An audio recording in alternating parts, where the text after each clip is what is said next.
Hi.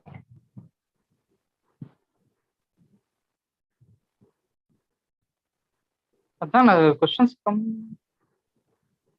Oh, both company actually. Okay, which is live now. Okay, stop.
Assalamu alaikum wa rahmatullahi wa barakatuh. Bismillah ar-Rahman ar-Rahim. Alhamdulillah Rabbil Alameen. Wa salatu wa salamu ala Rasulihil Kareem wa ala alihi wa ashabihi ajma'in amma ba'd. Rabbi shrah li sadri wa yassir li amri wahlul uqdatan min lisani yafqahu qawli. I welcome all the participants to this live fatwa session. I would like to begin with a short description about Aspire College of Excellence. This is the founder and director of Aspire, Sheikh Abdus Salam al-Madani Hafizahullah, who firmly believes that education is equally important and necessary for men and women for the development of this ummah. So Aspire provides BA and MA Islamic Studies integrated with Diploma in Islamic Psychology, +2 or POC course, and a new course which is BSc in Psychology. All these courses are accredited by the UGC and NCA. Alhamdulillah, the courses are accredited and are recognized by the government of India as well.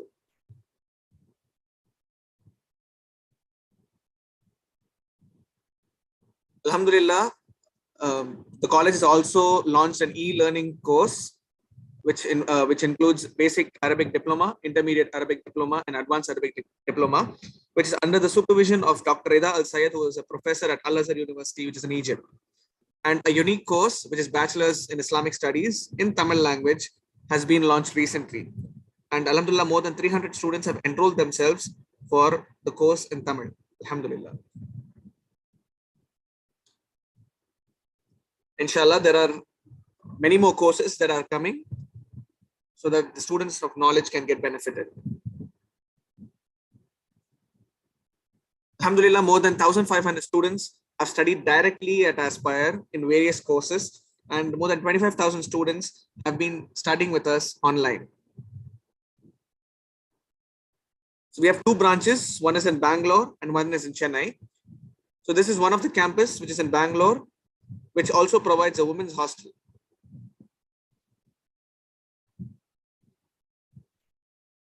Alhamdulillah, the college has reached almost 15 countries, and people from different countries are studying here at Aspire.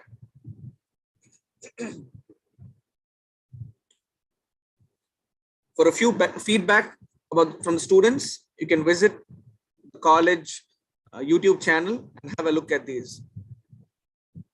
These are just a few feedback from students who studied at Aspire. So as you can see, there is an Islamic environment for students. Students follow a proper hijab, and there is a partition between male and female students. Apart from that, the college also provides extracurricular activities for the development and well-being of the students. So the students have studied at Aspire are now teachers and educators. They have moved for higher education to Medina University. They are entrepreneurs, lawyers, dais, and social workers, and also they are happy and content individuals. So for more details, you can give a call to this number or visit the college website. You can take a screenshot of this so that you can use it in future.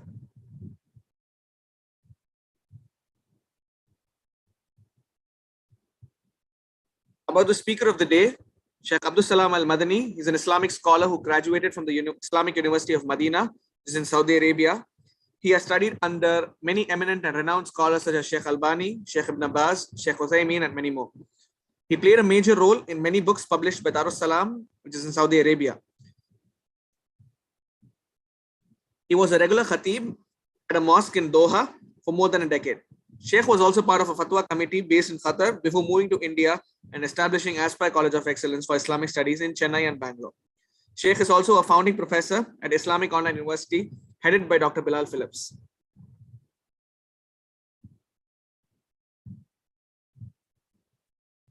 With this, I request Sheikh Abdus Salam al-Madani to begin the session. Over to you, Sheikh. Barakallahu feek. Assalamu alaikum wa rahmatullahi wa barakatuh. Alhamdulillahi rabbil alameen wal aqibatu lil muttaqin was salatu was salamu ala rasulihil kareem.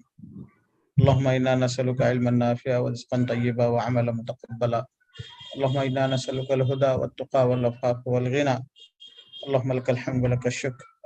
Allahumma inna ala dhikrika wa shukrika wa husni ibadatik. Jazakumullahu khair, Brother Adnan and Aspire team. Basically, there was a lot of questions, sisters, brothers, time to time they used to ask. So we felt as the responsibility towards our community that we should give them the time weekly basis, so that especially when Ramadan is coming, so might be a lot of questions they have. So we cannot reach them physically, so we try to reach them online. So this is the way you spend the time with us, and we will spend the time with you and try our best to guide and to teach whatever the doubts our brothers and sisters has. So Brother Adnan, you can go ahead right now. May Allah make the matters easy. Jazakumullah khair. So we'll begin with the first question. Can men grow long hair? Can men grow long hair? Long hair in the sense if it reached to the, that it looks like a women hair, or that generally it is peculiar for the women culture, women style, then it is haram, not allowed. We don't allow.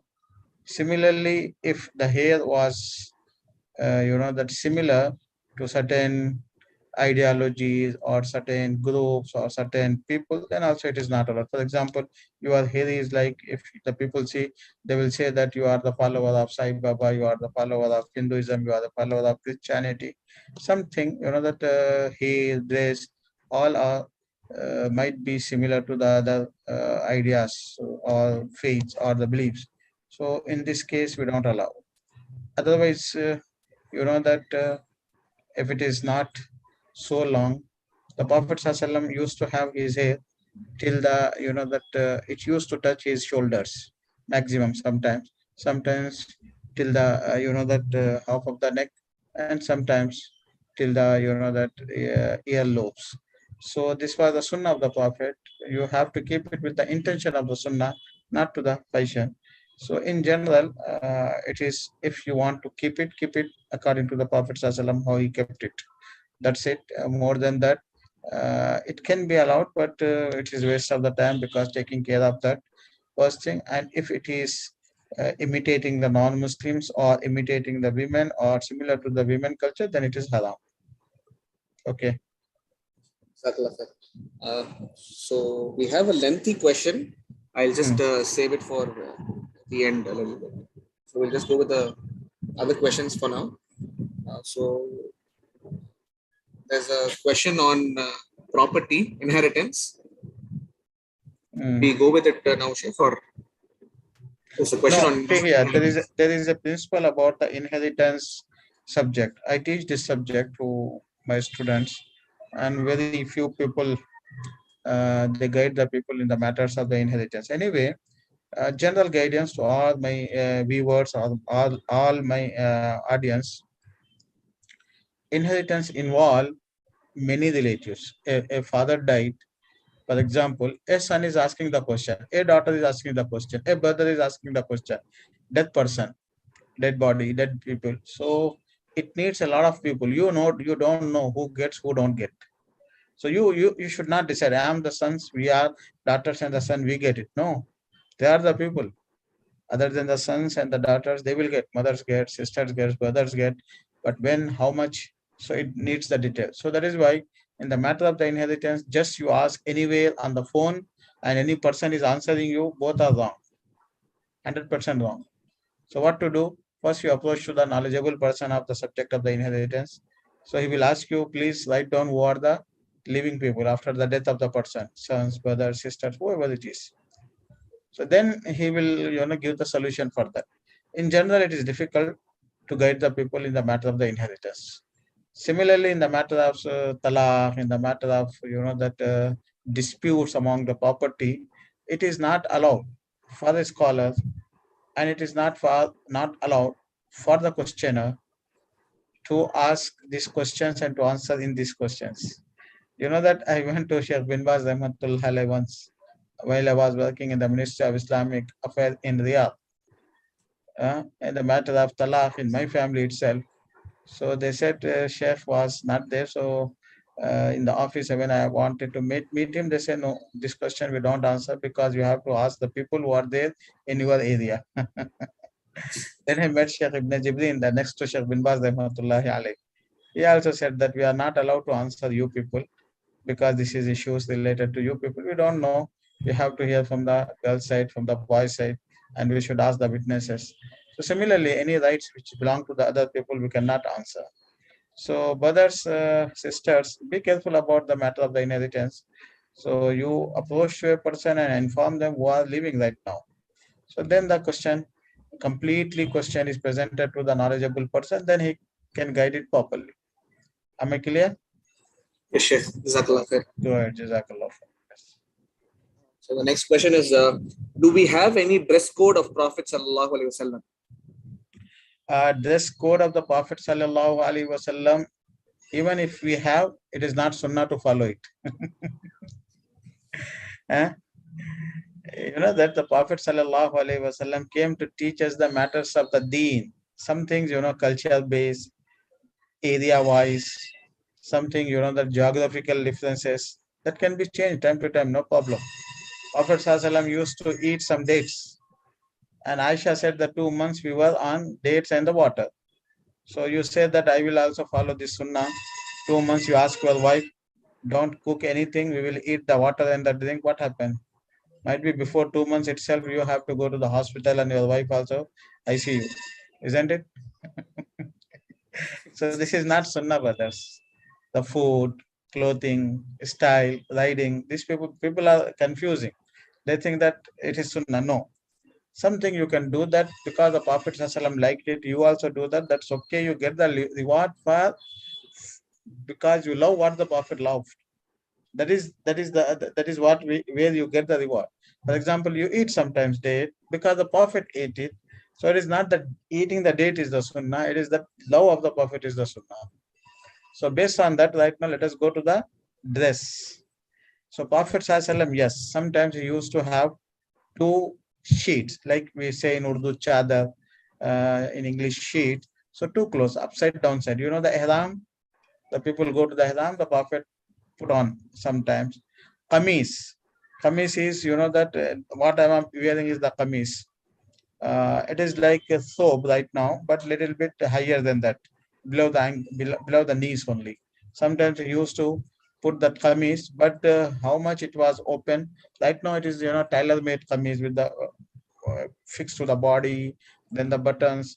It was not, but anyway, it used to have, you know, that sleeves and you know that below the uh, knees. So qamis the Prophet worn upon, and izar is like lungi, like you know that a sheet that you have to put down on yourself. These are the clothes which is mentioned. Amama is the turban. The Prophet used to put the turban on his head always. Sometimes turban is below the, you know that below the, you know that tying from the head below the, you know, chin. Yeah, below the chin, covering the this ears. They used to have one sometimes you tail in between his shoulders. Different types of the uh, turban styles. If you see that Mauritania, Senegal people, Africans, they wear this below the chin. You see that Yemenis, they have some tail behind that. So different types of the turbans the Prophet used to put on. So these are the clothes of the Prophet Sallallahu. Okay, but what we have to put it right now? It should be loose enough. It should be covering your shape and color, not very tight, skin tight shapes. It is not allowed. Okay. So the next question is One second, let it be complete. So shape of the body should not be seen. Right now, the Western dresses, if you see, all the dresses is, you know, that very tight, showing all the shapes of the body.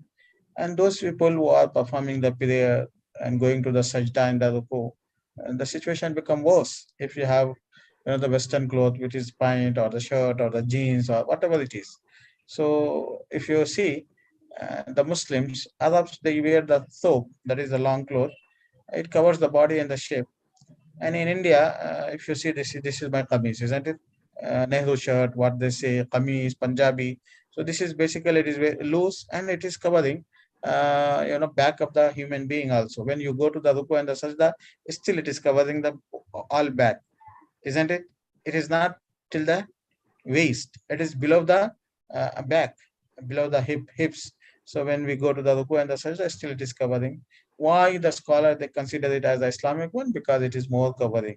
So these kind of the conditions should be considered while we are putting on the clothes. Okay, Jazakallah khair. Go ahead with it right now. So the next question is the Prophet's method of cutting nails.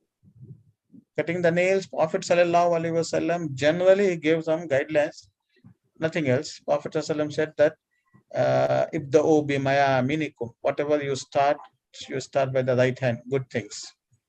Okay.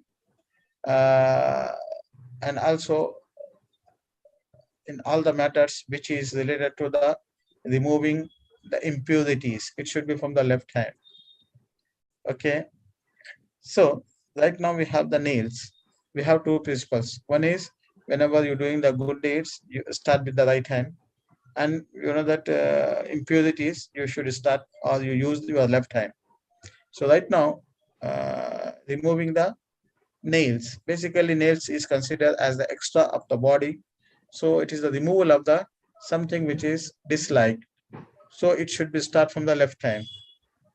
Okay, when you are starting from the left hand, which should be first? So the scholar, this is all understanding of the guidelines of the Prophet Sallallahu Alaihi Wasallam.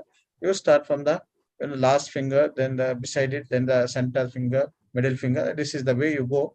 Then the right hand the same way. It is understanding of the scholar. Otherwise, you start from the left with any finger, no problem. and then the right hand, it's okay, no problem. This is all this explanation is just recommended, but if somebody starts from the right and the left, it is not a very serious issue. Okay. So next question is regarding zakat. So Stas, I got married 3 months ago. I was given gold by my parents. I wanted to ask if I am supposed to give zakat this Ramadan or next Ramadan. This is a principle you keep in the mind, that the zakat is not related to the Ramzan. I have repeated this point many times because it's a common problem in India. Zakat is not related to Ramzan. Ramzan is totally different obligation, ibadah. Zakat is totally different. For example, you got married 3 months before. Right now we are in Ramzan. Shaban. So Rajab, Shaban, Jumadul Ula. Might be you got married in Jumadul Ula or Jumadul Thaniya. So next year, Jumadul Thaniya, when it comes and 3 months before Ramzan, 1 year, after 1 year, you have to pay the zakah. So before 3 months before Ramzan, you pay the zakah. So two things are there for when the zakah become due, obligation of the zakah. Two things. What are those two things, brothers? One is that minimum nisab, minimum amount or quantity which liable to the zakah, that is called nisab. Second thing is one lunar year should pass on it. So minimum nisab is 85 grams of the gold. Less than 85, you should not pay the zakah, or the cash which is equivalent to the 85 gram of the gold. So in this case, after 1 year, you have to pay it. So you got married 3 months before. So when you have the 85 gram gold or more, along with your cash, you wait until the next year. That is not Ramzan. Before Ramzan, you pay it. Okay, Jazakallah khair. And don't delay it. If you delay it till Ramzan, that is still 3 months of Ramzan is there, I will pay in Ramzan. So that is a mistake. Not allowed to delay zakat. Okay. So the next question is it an obligation of the husband to take his wife and children to meet her parents yearly, considering they live in a different state and the journey costs 45,000, and he doesn't earn enough. He only earns as much as he can feed his family, but there is a financial strain when he has to travel. Question is from the wife or the husband? From the husband. No, Baba, you are taking the fatwa to fight your wife, huh? See here, the matter of the husband and wife is, it cannot be measured by, the rules and the regulations. Prophet and Islam, Allah subhanahu wa ta'ala wanted to ashiruhunna bil ma'ruf, be kind, be good. This is in the Quran. Ashiruhunna bil ma'ruf, walahunna mithlu alladhi alayhinna bil ma'ruf. The more they give you, you also, the more they give them. So it is, that mutual understandings. So the fight, the rights of the matter, that when the wife, that insisting on you, and you don't have, and she think that it is your duty Islamically, otherwise you are a sinner, that time we'll say, no, it is not part of the rights of the husband. But as part of that, she do a lot for you, you also do a lot for her. So if that if you can afford, because she become fresh and relatives, all these things is part of our life. We are living here. We are not human being made of that like the animals or like the missionaries. We have the human being with the emotions, with the spirit, with the body. We have a lot of requirements of our emotional requirements, social requirements. So it all change our and our environment, change our mentality, change our feelings. So all is needed in the life without extravagance. So if you can do that, do that. If you can't do that, then it is not compulsory on you, not duty of you. So the next question is, can we allow teen daughters to study in co-education school where they allow Muslim students to perform salah and also have permission to wear headscarf and long pants?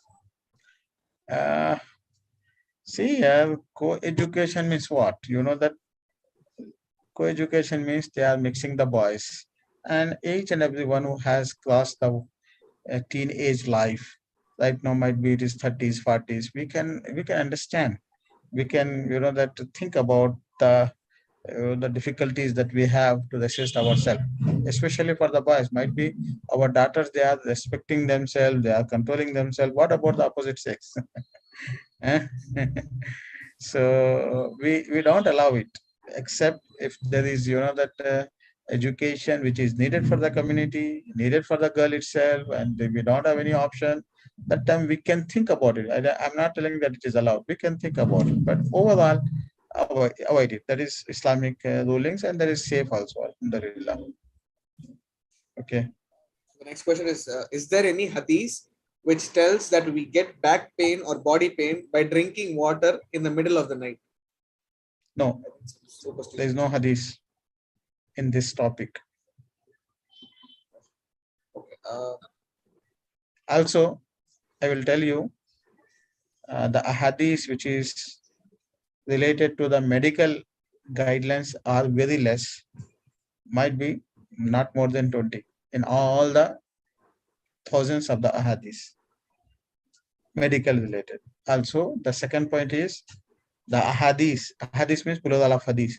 The hadith, the statements of the Prophet ﷺ or the practice of the Prophet ﷺ, which is related to the medical issues, is not part of our deen. The Prophet used the available medical means or medical knowledge which was there that time. Prophet ordered us, we have to search the cure for the diseases. So the Muslims, Muslim, throughout the history, they used to develop the medicine. So right now, whatever it is developed medicine, we have to use it. It is not related to the deen. So hopefully you understand. That is why I have many times explained it, that great scholars, whoever it is, they did not consider hijama is sunnah. Because hijama is not sunnah, because yes, the Prophet used it, yes, he used it. Why he used it? Because he was in need of that, and it was available means of the cure or medicine that time. So right now we have the other development research, so no need of that to use it. So similarly, brothers, you know that what you ask is, there's a very less ahadith, and even that ahadith not compulsory that you follow it.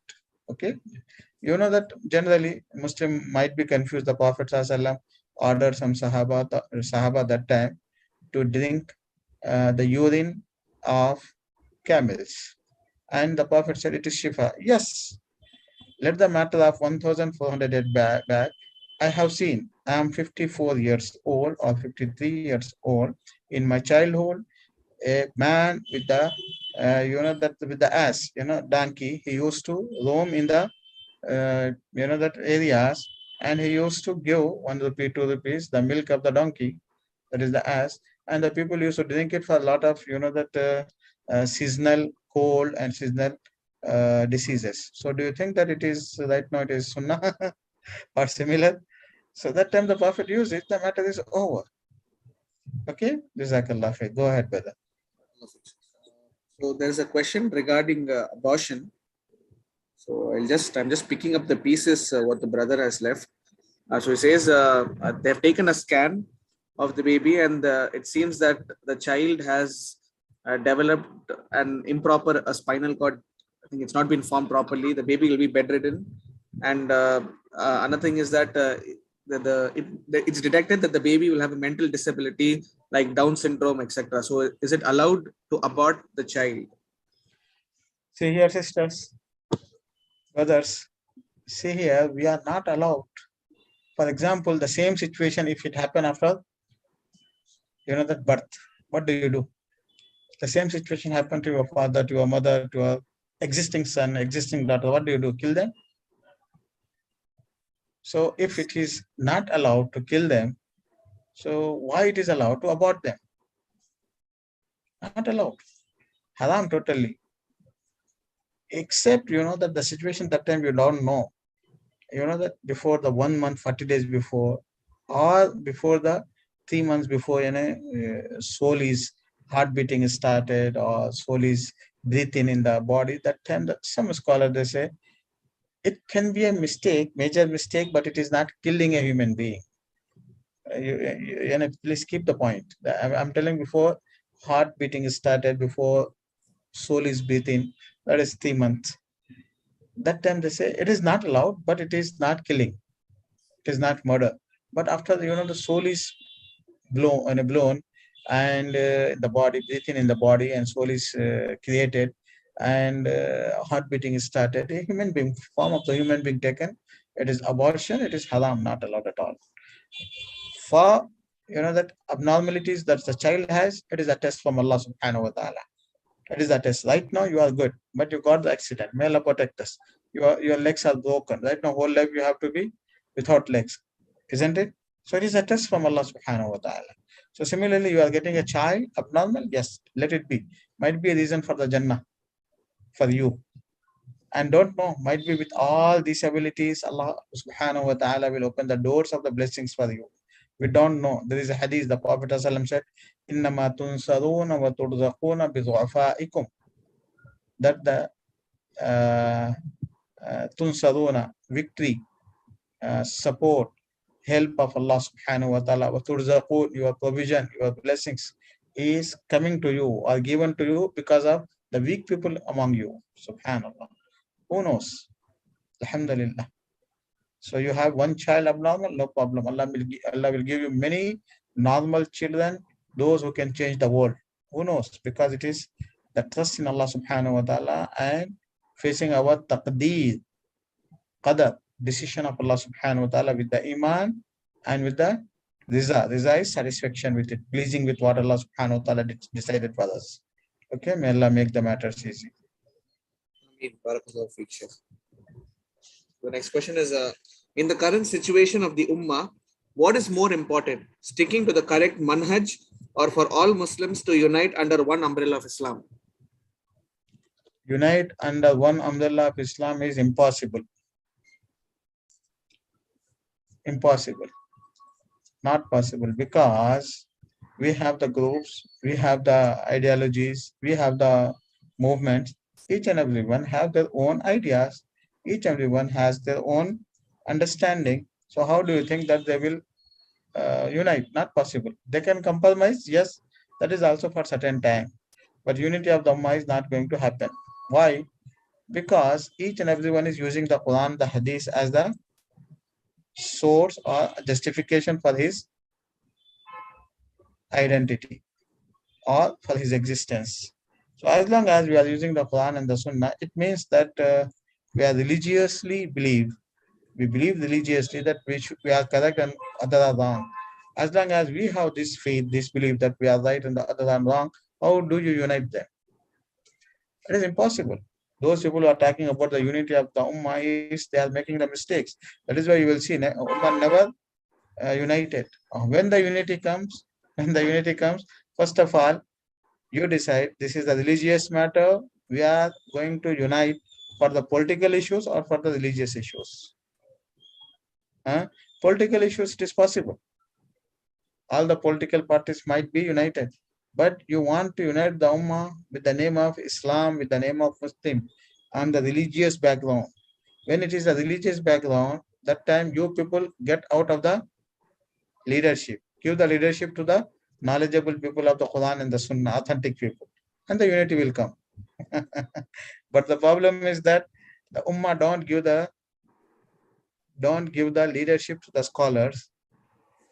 They themselves are the leaders. They use the scholars and they want to unite. Impossible. They are using the Islam and Muslim also. Muslim name, and as long as you use the Islam name, Muslim name, and then you solve the problem, not possible. Whenever you use the Islam and Muslim name, that means the people who are representing Islam and Muslim, authentic knowledge, authentic scholar, they should come on the table and they should discuss about it, unite it. That is possible. But the Ummah, 90% of the Ummah don't follow the scholars in India, at least. They don't follow. For example, partition of India. So scholars, all the scholars was against the partition. What happened? All the Ummah was following the Jinnah and other people because they are telling we will establish a government, Muslim rulers, Muslim everything. So emotionally, we are about that. Similarly, right now, ISIS, Islamic State in Iraq and Syria, ISIS. These people, they claim that we establish Khilafah. So our community, our generation, they think Khilafah means everything Muslim become once again the ruler of the world. So all the youngsters from everywhere, they were uniting in Iraq. What happened? They were killed. And they caused a lot of problems to their families in every country. Why? Because ISIS people and the leaders were not the scholars. And those people were the knowledgeable people. They did not say that you go and join them. So hopefully, brothers, what you have to do right now, you know what is the real Islam and the Deen, and you implement it in your life, in your family, in your neighbors, the basics of Islam. That is what is questioned by each and every one. And then Muslim matters, Allah will open the doors, Allah will solve the matters. We make dua for that. Hopefully, I'm clear. It needs a complete lecture, but I don't have the time right now. Okay, go ahead. Exactly. So the next question is, a father opted for life insurance 20 years ago on my name. We are getting the money now. Is it halal for me to use it on myself? See here, your father is alive or not right now. Anyway, father made the policy of insurance for you. So father was paying and you are not paying. Right now, this money belongs to the father or belongs to you. If it belongs to the father and came you after the death of the father as the inheritance for you, they can use it. And if it is you have any control on that, then you take only what is given, what is paid as the installments to the uh, insurance, not the extra money. I mean that, for example, you have paid or your father have paid 2 lakhs, then you take the 2 lakhs. So once again, I will explain what I said. Father did it. Your question is that father did it. So right now, father took it and gave you. So it is father money and you are getting it as a gift, then it is lawful for you. Or you got it because the father died as the inheritance, then it's okay. If you have the control on the money and father khalas matter is over, you have the control right now. That time you might pay as the installment 2 lakhs, you take 2 lakhs, not more than that. And might be some questions I raised here. You make it once again, complete answer. Might be if it is not clear. Okay, go ahead, brother. So the next is, don't Islamic banks simply change labels by replacing the word interest with profit? Brother, might be you are not aware of the functioning of Islamic banks. There are 2 types of the Islamic banks. Some banks, they don't have the Islamic counseling body. Some banks, they have Raji Bank, for example, Faisal Islamic Bank, for example, they have a body of the scholars to advise them, counsel them time to time. Such banks, they try their best. I don't say that 100% they are, that following the Islam, but they try their best to follow the guidelines of the Sharia to avoid the interest and other haram things. And some banks might be, I don't know, a lot of banks right now, they come with the name of Islamic. So whether they have a religious Islamic body which is supervising on their transactions or not. If it is not there, then I cannot say about it. Not all the banks. Okay, go ahead. So we have an interesting question. Why are Islamic classes chargeable too? Who has to pay me, sister? Tell me right now. In Saudi, you become a scholar. The government has a lot of, that a ministry like we have here in India. There is no Islamic ministry in India, isn't it?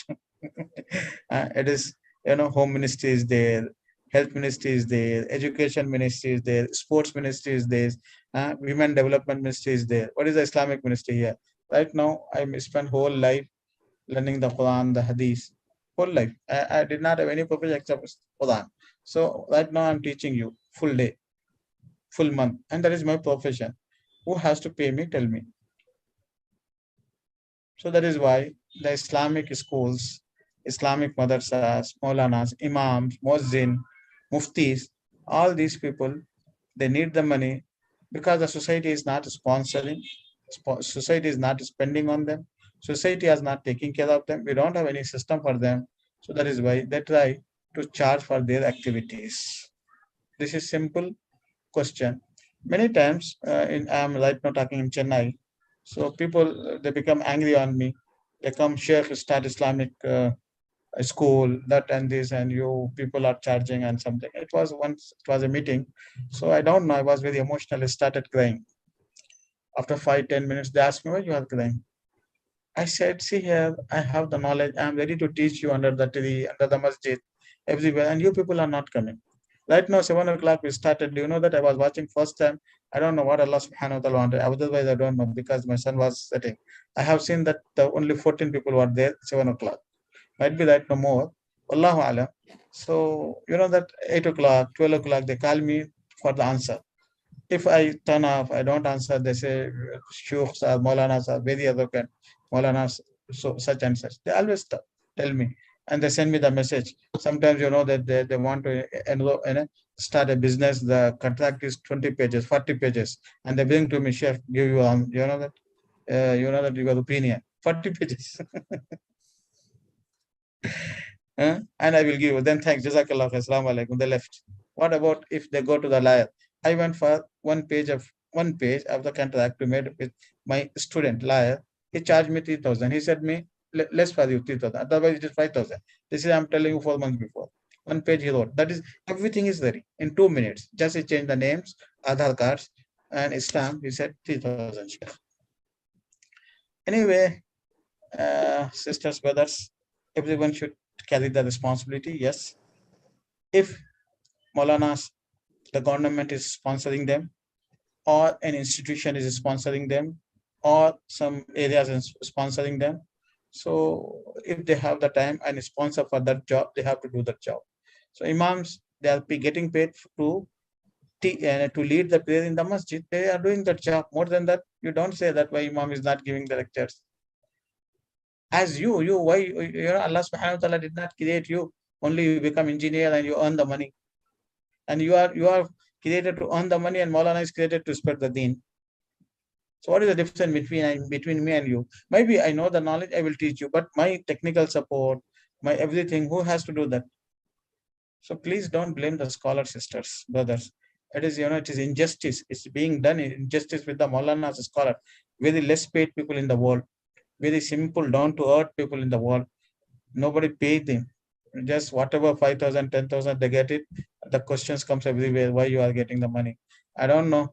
You make dua that Allah subhanahu wa ta'ala send the angels as the scholars in this world, so that they don't eat, don't drink, don't have the children, and then they can serve the deen. That is what the kuffar of the Makkah, people of the Makkah asked the Prophet, why you are not angel? Why you are eating and drinking? مالي هذا الرسول يأكل الطعام ويمشي في الأسواق لولا أنزل عليه ملك. They said, why he is eating and drinking? Why the angels did not come as the Prophet? So hopefully you understood. I don't say that all the Maulanas and all the scholars, that they are charging. Alhamdulillah, few of them might be not charging, but they need the money. And most of them, if you don't pay them, so they started Ruqya Sharia, Hijama, and many people, Dargah and all these things. If you ask the people of the Dargah, is it right and wrong what they are doing? They say it is wrong, but what do you do? It is my business. So hopefully may Allah make the matters easy. Once again, I will tell that you are the engineer, you are the doctor, you are the accountant, you are the analysis, whatever it is, what you are doing for the Ummah, think about it. What you are doing for the Quran, for the Hadith, for the Prophet, think about it. Each and everyone is going to die, and each and everyone is going to answer Allah subhanahu wa ta'ala about his life and about his religion. Okay, go ahead, brother. There's another question. Are we allowed to remove moles in the face? Moles. Yes. I don't know what types of the moles. Anyway, if it is harmful, it is 100% allowed. And if it is not harmful, and it is just for the fashion you want to remove, and it is not ugly, not changing your shape of the body, that time we say recommend. It is better not to do that. Extra vengeance, the time or the money, wasting the time is, Islam does not encourage it. So the most normal, more simple might be, it's okay. If it is, some kind of defect in your body, in your skin, that time it is allowed. So we have a question. So usually in sports or in any other field, when a person he becomes a legend, they give the title as GOAT. So it's greatest of all time. So is it permissible for us to say, call a person GOAT, which is greatest of all time, or does this come under shirk? Did not get it. Question once again. You read the question completely or explain it completely. Yes, sure. So usually any footballer or a sports person or a good legend, he is given the title as GOAT, G-O-A-T, which means G-O-A-T. GOAT. G. Yeah, Okay, GOAT. GOAT. GOAT. So the abbreviation is greatest of all time. So is it permissible to call a person GOAT, or does this come under shirk? Because it means greatest of all time, calling a person greatest of all time. No, greatest of all time is, it is long words. We should not say it. We should avoid it. We should avoid it. It comes under the, that not shirk, it is come minor shirk, which might, lead the people to the greater mistakes. So that is called, the minor shirkul asghar, that we should avoid it. Yeah. So the next question is zakat money allowed to be contributed for a clinic which is running by the charitable trust? If the clinic is only for the poor people, nobody benefit from it, rich people, or nobody benefit from the non-Muslims also, because the zakat should be only for the Muslims. Other charities, tens of the types of the charities is there that is allowed for each and for anyone, but zakat is only for the Muslims. That time we don't allow it. If you are 100% sure that it is only for the poor Muslims and nobody is benefiting from the non-Muslims or not the rich people, then we allowed it. Yeah. So the next question is it allowed for girls to do medicine, because MBBS, because due to studies they will see the opposite gender's body parts? Yeah, it is allowed, but that avoid it. Avoid whatever you think that it is Islamically not allowed. You avoid it, control it. But it is allowed. Why not? We need the Muslim girls, but the Muslim women. So, okay, I think a brother who was asking about abortion, Sheikh has already answered your question. So the fatwa does not change if you keep insisting on the same. Okay. So moving on to the next question. The zakat, if the nisab amount is more than 85 grams, should we reduce the 85 grams and pay only for the remaining value, that is 2.5%? Please clarify. No. When it is due, then you have to pay whatever you have. For example, if you have 80 gram of the gold, don't pay, yes, okay. But if it is 90, then you have to pay, that 90, 2.5 of the 90 gram of the gold. So the next question is regarding co-education. Sheikh has already answered that question. So the next question is, when I say astaghfirullah, I have some whispers like I'm saying it to myself. I'm asking forgiveness to Allah. I think the question is incomplete. Okay, so the next question, what is the ruling for investing in shares in the share market? Yeah, avoid it. That is what we say, because of many things. One of the things is that high risk. Islam does not allow the people to invest in the high risk. First thing. Second thing, that it is most of the time you don't know how much interest is involved and what it is happening. So second thing. Anyway, if you are very expert, you can check the balance sheet and you know how much interest is there. So the scholar allowed it based, with some conditions. One of the condition is that you check the balance sheet every 3 months. Might be they they release it every 3 months or every 4 months or sometimes 6 months or 1 year. So you check the balance sheet and you see that debt should not be more than 40%, 50% of the real amount Why? Because it is working on the debt. So whole is interest. So the capital, real capital should be at 70% at least. 30% debt might be, or the that haram sector should not be there. So if it is there, then the profit, whatever profit you comes after checking this balance sheet, if the interest is more than 5% in the profit, that time you take this profit, sorry, not more than, that certain areas, some scholars they say 20%, some scholars they 5%. So interest should not be more than 20%. Why? There is evidences, each and every one. Or some scholars say that in the profit, the interest should not be more than 5%. So in that case, what you do, you remove the interest. For example, you got 1,000 rupees as the profit, and 5% what the interest. You remove this 5%, and the 95 become halal for you. Hopefully, once again, I will explain you what I said. Avoid the business. This is the principle. Don't invest in the share market. First principle. If you want to invest, check the balance sheet. If the interest in your profit is more than 5%, then whatever, that 5%, that 5% or the more interest that you do it as a sadaqah, the remaining you can take it. Okay, this is what the scholar they say based on the exceptions of non-Muslim countries. This is about the share market. And the share market, the company should be the halal product company. For example, the company should not be hotels, not banks, not insurance companies. Companies with the medicine or similar thing, that is halal things. Okay, brother? So the next question is, so one sibling, he's well off and the other has very low income. So, and he is out of old age and has health issues. So can he receive zakat from the other sibling? Yes, it is allowed. Giving the zakah to a needy sibling is allowed. Only parents, grandparents, giving zakah them is not allowed. Father, grandfather, mother, father, these people you have to spend from your own money, not from the zakat.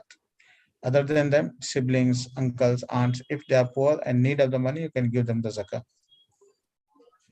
The next question is, it's regarding halal certifications. So restaurants have halal certifications. Can we believe that if it's owned by non-Muslims, can we eat there?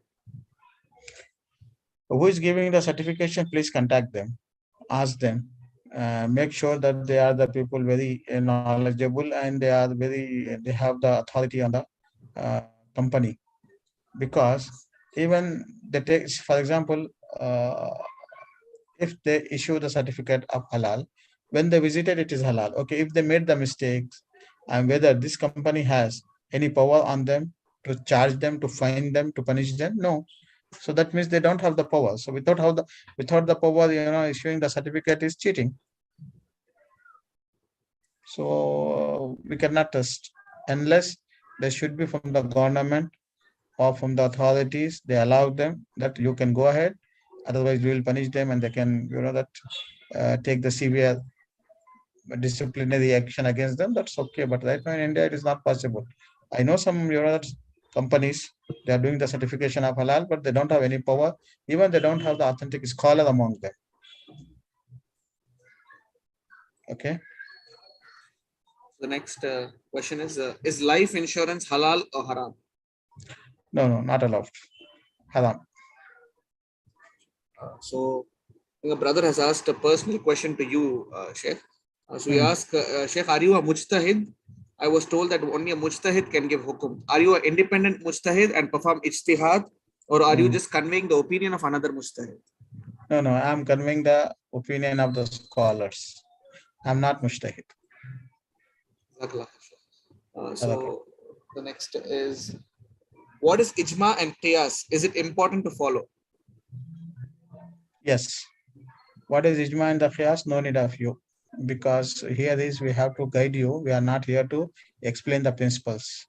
The students of Islamic studies who have the specialization in the Islamic studies, and they can come to my class, they can learn. I will teach them what is ijma and the qiyas. So right now you don't need it. Here is the question, for the common Muslims, they want the guidance in their day-to-day life. It is not here to teach the classes of fiqh and the usulul fiqh. Okay. Okay. Jazakallah khair. Next question is, do we need to have specific ijaza to teach Quran and Tajweed? Or if I've learned another teacher and completed, then go teach other way. Is a certification or ijaza required to teach Quran or Tajweed or anything in Islamic studies?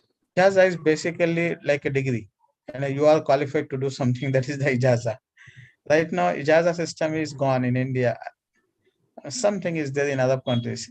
And ijaza does not have the value right now. In the old days, for Imam Malik time, for Imam Boniface time, so nobody will take knowledge from anyone except that the scholar should have authenticated him. For example, right now, if you want to open your clinic, you can't do that unless you have the MBBS degree. Isn't it? The government, you take the license. Similarly, ijaza was the system of license that time. Ijaza of the Quran means the person has the knowledge of the Quran. He can teach it, that his sheikh has given him the permission. Ijaza means permission. He was qualified. He spent the time 1 year, 2 years, 5 years with the sheikh. Similarly, ijaza in the hadith, ijaza in the fiqh, ijaza in that book, some books. So some books, he is not the muhaddis, he is not the mufassir. He just read one book, he authorized in that. So they tell that it is allowed for him to teach, or sometimes it is allowed him only to narrate, not to teach, because he is not qualified to teach. He is qualified to, because he listened, he memorized, he can convey to them. So ijaza was like authentication, certification, which was used in our time, in old times among the scholars. Right now, khalas, the matter is over. There is no ijaza system, and ijaza does not have the value also, and anyone can get the ijaza also right now very easily. So gone the days of the ijaza, and there is no benefit of ijaza right now at all. So the next question is,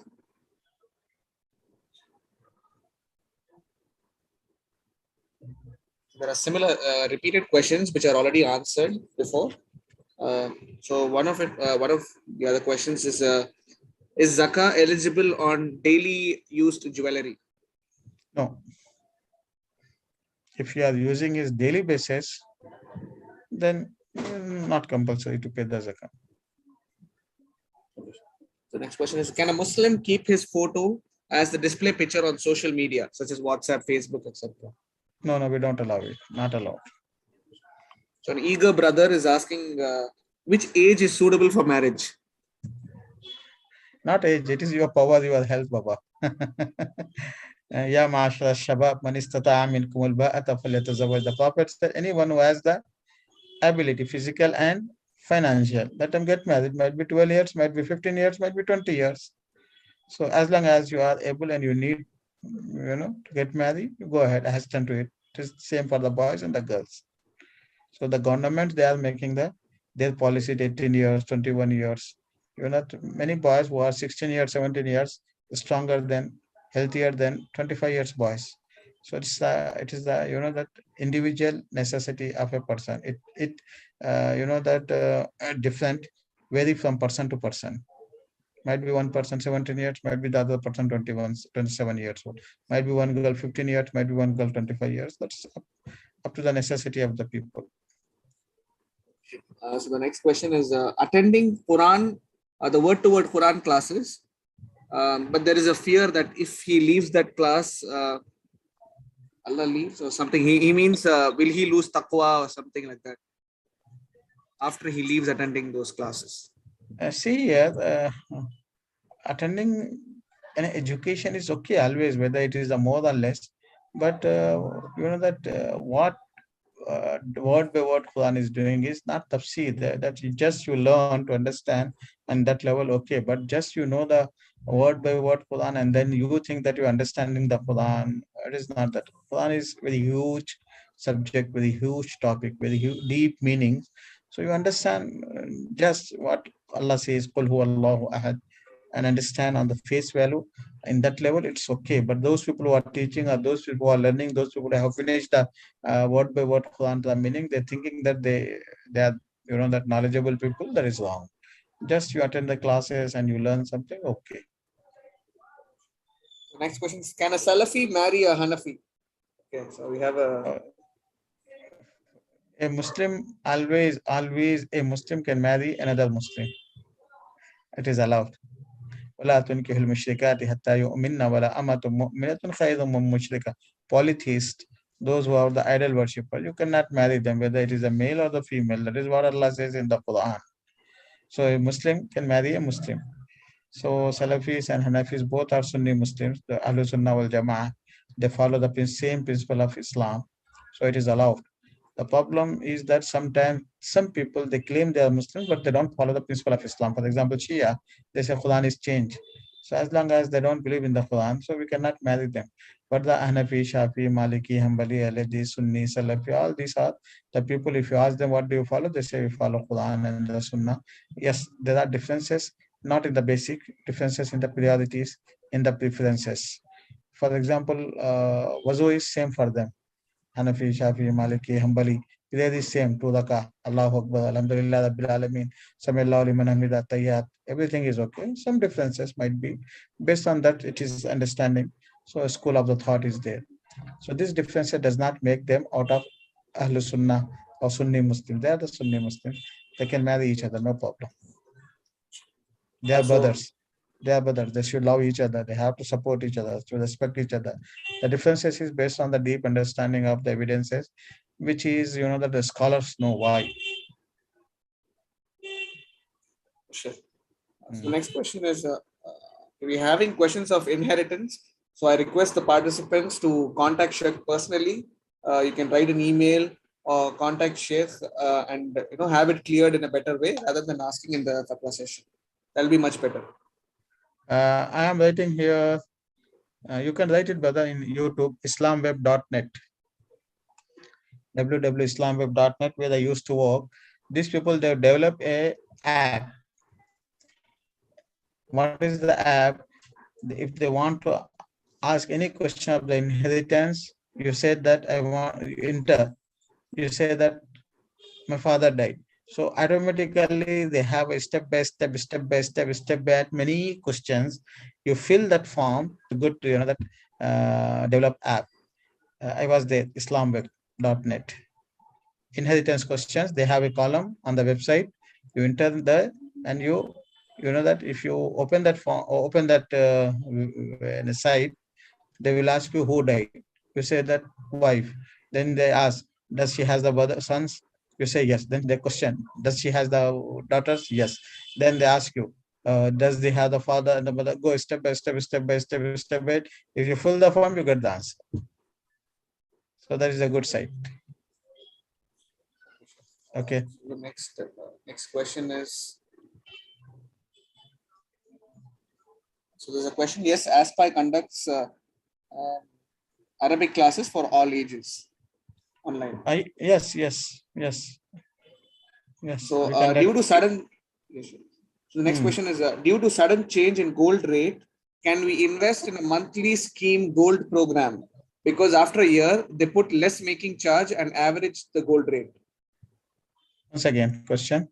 It's like a monthly EMI type scheme for gold. Like for example, they pay like 5,000 every month, and after 10 months they have 50,000. So they can buy gold with less making charges, and the gold rate is also, I think it's saturated. I'm not sure. That's what the browser. Yeah, I got it. Scholars, they have two opinions. Some scholars, they say avoid it because it is, that it is not according to the Sunnah, based on the guidelines of the Sunnah. Some scholars, they say it's okay, no problem, allowed. So 5,000 monthly, and after 10 months, 50,000. If you purchase, they will, relieve you from some charges of the gold or making or something. Yeah, it's okay, they say allowed. So the next question is, can we share the walima? Yeah. If the questions are over, then we can end the sessions also. Time is over also. Yes, Sheikh. I think we'll just go with 2 to 3 questions and then we can wind up. Brothers and sisters, I request you to stop the questions for now. Inshallah, we can have it next week also. Okay, I'll just go with 2 to 3 questions and we can wind up, inshallah. So we have a lengthy question. We'll keep it for the last. So just one question.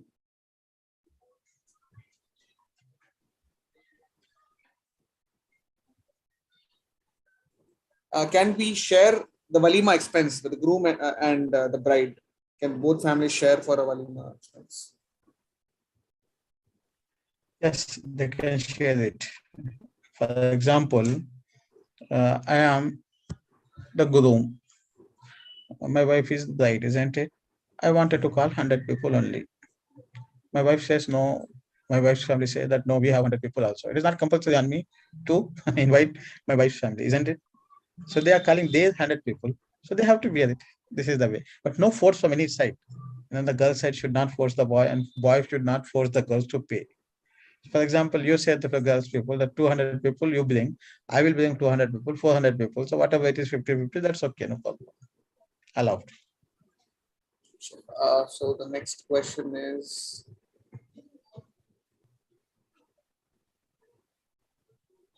so they're asking your contact details to contact you on a personal. So after paying the zakat for the first year, in the second year, the nisab amount will reduce. And should we pay for the new nisab amount? And if we purchase some more gold during the same year, we should add to the nisab. Even I didn't get the question. So no, I got it. You did not get it. I got it. Because I know this kind of the question. See, sister, what she is asking. I got it. I will answer you. What is the answer? See here, you might have purchased the gold time to time, isn't it? For example, you purchase some gold in Ramzan, some gold in Shawwal, some gold in Ziqada, some gold before Ramzan and 2 months before Ramzan.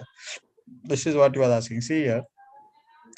Basically, if you have the minimum nisab, that is 85 grams, and you purchase the gold time to time in between the Ramzan, so you have to pay the zakah whole gold, which was there 85 grams or more the day it was due on you.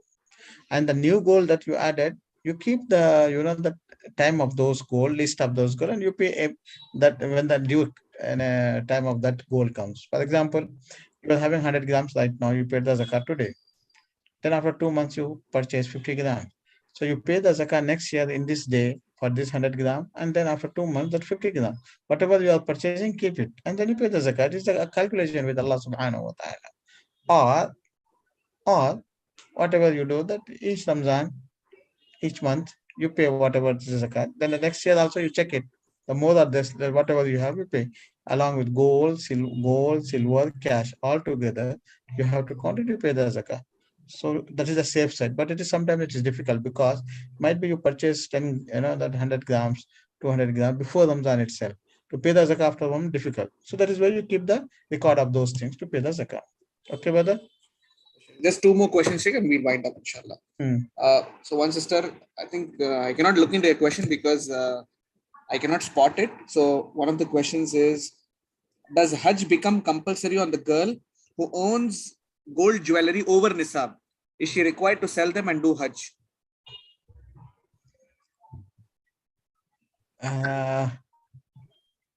See here, jewelry having the means she is capable.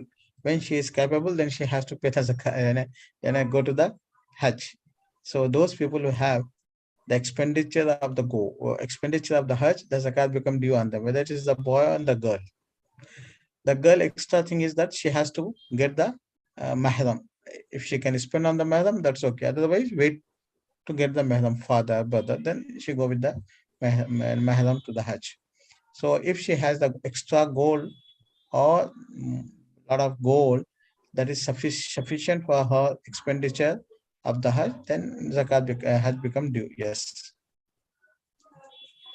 So the last question that we had, the lengthy question, I'll just summarize it. The brother, he says that his father has done sihr on his mother, and a lot of things happen. He seems to marry another person. He's not sure of it if he has married her or not, and he's very toxic and he harasses his mother and tortures and stuff and a lot of things, and he's against him going.